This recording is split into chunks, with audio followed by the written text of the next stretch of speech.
Frege, 1848 to 1925. Russell was introduced to Gottlob Frege's work by logician Piano, but his own admission did not properly understand all of it, largely because of the unintuitive notation that Frege devised to set out his new and powerful extension of logic. Among the earliest to appreciate the significance of this work, apart from Piano, Bertrand Russell and a few others were the logicians of Alonzo Church and Kurt Gödel. The beginnings of Frege's philosophical reputation might be traced to Russell's allusion to him in his Lau lectures at Harvard in 1914, published as Our Knowledge of the External World, in which he said that Frege had given the first complete example of the logical analytic method in philosophy. In the Monist for 1915, excerpts from the first volume of Frege's Grundgesetze der Arithmetik were published in a translation by Johann Stachelroth and Philip Jourdain, who quote Russell's remark in explaining Frege's project in their introductory comments. But Frege came more fully into the cognizance of the philosophical community when, in 1952, Peter Geach and Max Black published translations of some of his work. Michael Dumas, in the London Review of Books for 18th of September 1980, says, quote, "When Geach and Black's volumes of translations first came out in 1952, there existed hardly anything of Frege's in English save his Foundations of Arithmetic. Their volume, with its selection of articles and excerpts from the other books, therefore did an immense service by making a representative sample of Frege's writings available to the philosophical public." They wrote, quote, "One aim of this volume is to make available to English readers Frege's more important logical essays, which have long been buried in various German periodicals, mostly now defunct. Professor Ryle and Lord Russell have been most helpful by lending works of Frege that were otherwise almost unattainable." End quote. As these remarks show, Frege's ideas were largely inaccessible unless one were a mathematically knowledgeable reader of German and could get hold of rare journals and books. Their volume was followed by the extensive treatment of Frege's ideas by William and Martha Neal in their Development of Logic, written in 1962, which in its turn predated by a decade publication of the major work by Michael Dumas, Frege, with the subtitle Philosophy of Language, published in 1973, the first of a magisterial series of books by him about and influenced by Frege, which confirmed Frege's place as a seminal figure in analytic philosophy. Indeed, in his own History of Analytic Philosophy, which he idiosyncratically and controversially defined as the view that a philosophical account of thought can only be attained through a philosophical account of language, Dumas attributes its origin to Frege's Grundgesetze, saying that it offers the first clear example of the linguistic turn which is analytic philosophy's essence. Some of the distinctive themes in analytic philosophy do indeed come from Frege's need to provide far sharper tools than ordinary language provides for carrying out his plan to show that arithmetic and logic are the same thing. He described his concept script as bearing the same relation to ordinary language as the microscope bears to the eye. But in the process of creating this new logical language, philosophically important considerations about ordinary language and concepts were themselves magnified into salience. Frege was born in the town of Wismar on the Baltic coast of Germany, son of the founder and headmaster of a girls' school. He was brought up as a Lutheran and educated at a local gymnasium before attending the universities of Jena and Göttingen. After his habilitation, he became a privatdozent at Jena over the next 5 years, lecturing on various aspects of the undergraduate curriculum in mathematics. The little book in which he set out his concept script was published in 1879, whereupon he was appointed professor extraordinarius, or associate professor, which meant a salary and security. The concept script was a revolutionary advance in logic, but its difficult notation prevented it from being appreciated as such, or even indeed much understood. In 1884, Frege published Die Grundlagen der Arithmetik, a prospectus in relatively informal terms for the technical work he later carried out in the Grundgesetze der Arithmetik in two volumes, 1893 and 1903. The Grundlagen is, however, the work that both contains and prompted his most important philosophical contributions, as demonstrated by three papers that much later proved highly influential: Function and Concept, published in 1891, and On Sense and Reference, and On Concept and Object, both published in 1892. As the dates of publication of the Grundgesetze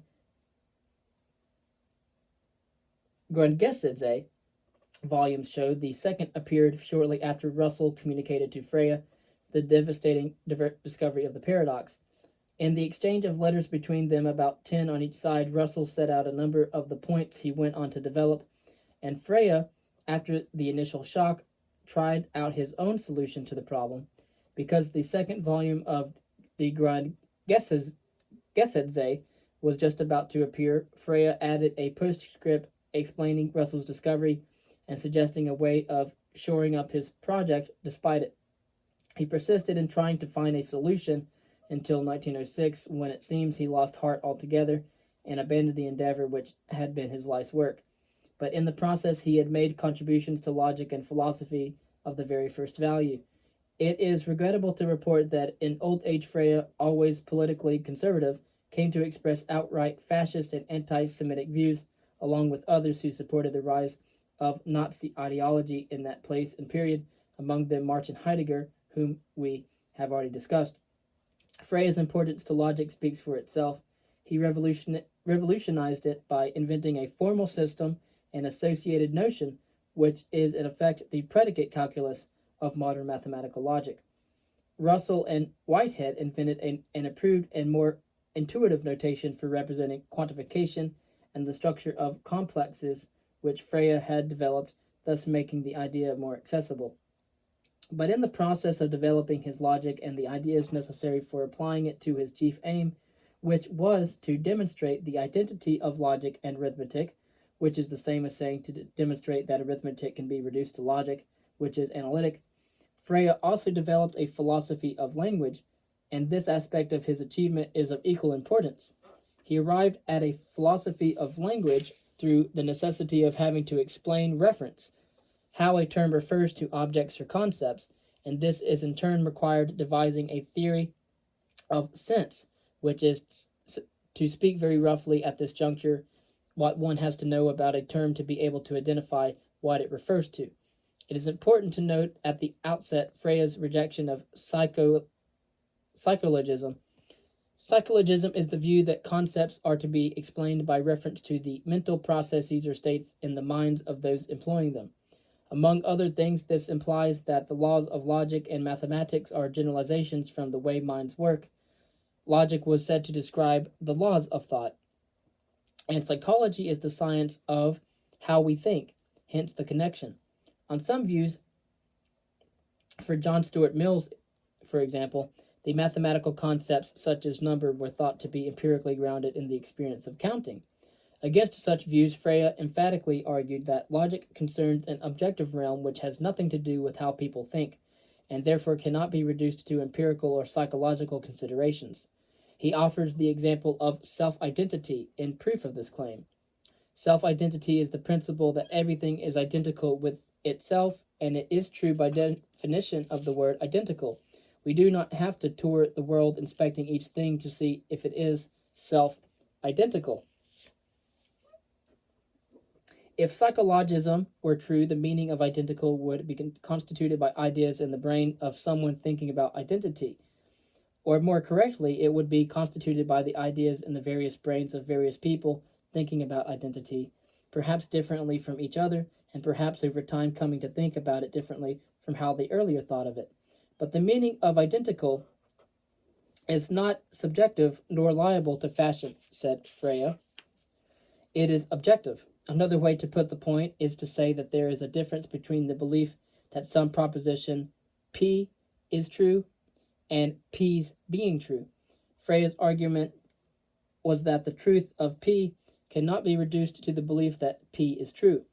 This was his chief argument against psychologism. The debate about psychologism on either side of the turn of the 20th century, especially among German philosophers, was extremely intense.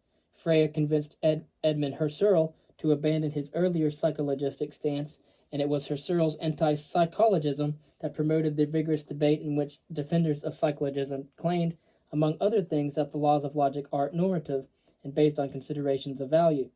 On this view, the law of non-contradiction, not both A and not A, is a prescriptive law, an imperative instructing one how to think correctly by, in this case, showing what cannot be thought. Note that the law of non-contradiction is equivalent to the law of excluded middle. Everything is either A or not A. This can be proved by De Morgan's theorems, which we have seen on concerning formal and informal logic. Frege argued that laws of logic are not prescriptive but descriptive, describing how things objectively are. Because empiricism and naturalism are forms of psychologism, the debate has in fact continued since, anti-psychologism itself being rejected by, among many others, Moritz Schlick, the logical positivists, and W.V. Quine, on empiricist and naturalistic grounds. As noted, in order to show the identity of logic and arithmetic, Frege needed to explain reference, how a term refers to objects or concepts, which, in the line with his anti-psychologism, are to be understood as existing independently of acts of referring or thinking about them, and therefore he had to develop a philosophy of language. To see the connection between logic and philosophy of language, note first that the aim in the latter, in the philosophy of language, is to give an account of how expressions in a language relate to the universe of discourse to which the language applies. Ordinary language relates to the world of teacups, people, trees, and mountains. Arithmetic relates to numbers and functions, like addition and subtraction. The language of physics relates to quarks and leptons, forces and fields, and so on. One of the key relationships is the one that makes what we say true or false. Roughly speaking, a correspondence, or, in the case of falsity, a lack of one, between what we say and the way things are. Among the simplest kinds of assertions are those that say a certain thing has a certain property. For example, the ball is round, and we take it that the subject term ball refers to an object of the appropriate type, and the property introducing predicate term round is the word for that particular shape. To see whether the sentence is true, we need to see if the subject and predicate terms are being correctly used so that they each make the appropriate contribution to the whole sentence. The sentence is composed of the subject and predicate terms and the way they are joined, in this case by the is of predication, so the truth value of the whole sentence is determined by its parts. This is known as compositionality, and it shows why it is an essential task in the philosophy of language to analyze sentences into their components and to understand the contributions they make to truth and meaning. Mention of the is of predication reminds one to keep in mind the distinction between it and the is of identity. Thus, the is of predication says that something has a certain property, as in the ball is round, whereas the is of identity, as in X is X. Jane Austen is the author of Pride and Prejudice, says that the things referred to on either side of is are one and the same thing. To say of two or more things that they are identical is, in colloquial speech, ambiguous between are one and the same thing and look exactly like are exactly similar. It is the first that is meant by talk of the is of identity. Such analysis also matters to logic because the inferential connections between sentences also turn on how their parts are related to each other. Here's where logic and the philosophy of language share an interest. Aristotle, long before, had recognized that valid inferences depend upon how terms occur in sentences. His theory of the syllogism distinguished between subject and predicate terms and demonstrated how the arrangement of the terms and whether the sentences in which they occur are universal or particular, negative or affirmative, determines the inferences that can be drawn. But a weakness in his logic is its inability to deal adequately with sentences containing more than one quantifier expression. Quantifiers are such expressions as all, many, most, some, at least one, and all the natural numbers. This is known as multiple generality. A standard example is everyone loves someone. This is ambiguous between there being one person loved by everyone and everyone loving a person who is in most cases, different from all individuals loved by others. There is someone who is loved by everyone, and for every person there is some other person whom he or she loves. Note how clarifying the original sentence requires a paraphrase to reveal how the parts are contributing to the whole. Representing the sentences is in a perspicuous logical symbolism leaves no trace of ambiguity, and does it very simply by ordering the quantifiers all and at least one suitably. For example, there is an x such that for all y stands in the relation L to x. There is someone whom everyone loves. And in another one, for all y, there is an x such that y stands in the relation L to x. Everyone has a someone he or she loves. Frege noticed, however, that the reference of terms occurring in sentences do not do everything required to explain those sentences, meanings, and the inferential relationships they can enter into. He noticed this because of two connected puzzles prompted by referring terms.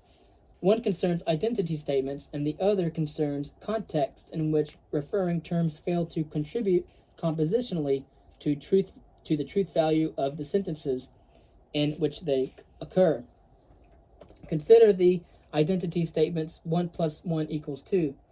Jane Austen is the author of Pride and Prejudice. The morning star, Phosphorus, is identical to the evening star, Hesperus.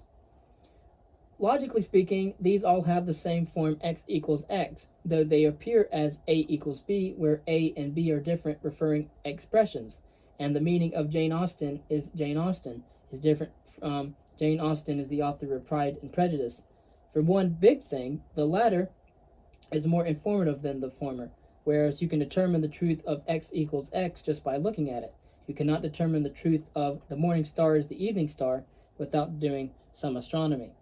Of course, Frege dealt with the problem by distinguishing between the reference of a term, its denoting something, and the sense of the term, which very informally might be thought of as its meaning, but is better described as what one knows when one knows how to locate the referent, the thing being denoted by the term. So the morning star is the evening star is a true identity statement in virtue of the fact that the expressions morning star and evening star both refer to the same thing, but they differ in sense, which is why when what had been thought to be the two stars, Phosphorus and Hesperus, the first lingering visibly in the morning and the second shining brightly in the early evening, were discovered to be the same heavenly body, in fact, the planet Venus. This was an exciting discovery despite being an instance of the unexciting x equals x. The second puzzle also arises from a consideration of identity, this time in relation to the fact that if A and B refer to the same thing are co-referential, then in the sentence A is round, you can substitute B for A, yielding B is round, the truth value of the original sentence not being changed by the substitution. This is known as the principle of the intersubstitutivity of co-referential terms. Salva veritate, preserving the truth value. Any language in which this principle applies is called an extensional or truth-functional language. But consider this. Suppose that Tom does not know that Cicero is also called Tully. His name was Marcus Tullius Cicero. But he does correctly believe that Cicero wrote De Amicita on friendship. By the principle of intersubstitutivity of co-referential terms, the truth values of Tom believes that Cicero wrote De amicitia, and Tom believes that Tully wrote de amicitia should be the same. But because Tom does not know that Tully is another name for Cicero, he will not believe that Tully wrote de amicitia. So we cannot substitute Tully for Cicero and preserve the truth value. Here the principle of intersubstitutivity fails. Expressions like believes that, knows that, hopes that, intends that are reports of propositional attitudes, that is, psychological attitudes toward the proposition that follows the that in each phrase, such as believes, knows, hopes, intends. Tom believes that P, Tom hopes that P, and so on, where P is any proposition. Evidently, when a referring expression occurs inside a propositional attitude context, it does not refer in its normal, straightforward way, and that explains the failure of the intersubstitutivity principle. Languages or contexts in which the principle does not hold are called intentional languages or contexts. Propositional attitudes contexts are intentional. Note, however, that the principle of intersubstitutivity fails only if we treat referring expressions as functioning in the same way inside propositional attitude contexts as outside them. Using the sense reference distinction, Frege proposed that this is not the case, that referring terms which occur inside such contexts refer not to their referents, but to their senses, because the senses of terms are, in effect, ways of thinking about their referents. What is being referred to by Cicero in the propositional attitude report is not the man who bears that name, but the way of thinking that allows us to refer to that man. Because the senses of Cicero and Tully are different, they are different ways of presenting the man Cicero. The terms Cicero and Tully inside the propositional attitude context are not co-referring. They refer to different senses. Propositional attitude verbs like believes, hopes, and the rest affect a reference shift. Accordingly, the principle of insubstitutivity is not violated. It remains good for all cases where two or more terms refer to the same thing, whether the thing in question is an object or a sense. These views have proved fertile in the philosophy of language, not least in prompting disagreement and defenses. Consider the fact that it seems very natural to say that in Cicero wrote de amicitia, and Tom believes that Cicero wrote de amicitia. It is the same person, Cicero being talked about, being referred to in both cases. In ordinary conversation, Wood would not think that in the first case it is the man we are talking about, but in a second it is a mode of presentation associated with his name. Moreover, taking the reference of the name to be the same across context seems indispensable when we say Cicero wrote de amicitia, and Tom believes that he also wrote de senectute. This is a case of anaphora, where understanding who he refers to requires expressly understanding that it refers to the same thing that Cicero refers to. This is how pronouns work. Their job is to preserve reference. Frege's view requires a theory of anaphora more complex than the intuitive one. Fregeans have their responses to these and other criticisms. The richness and technicality of the debate that has sprung from Frege's work are a testament to its significance. It is another illustration of the fact that even though the goal of an endeavor might not be reached, the journey undertaken towards it can be very fruitful.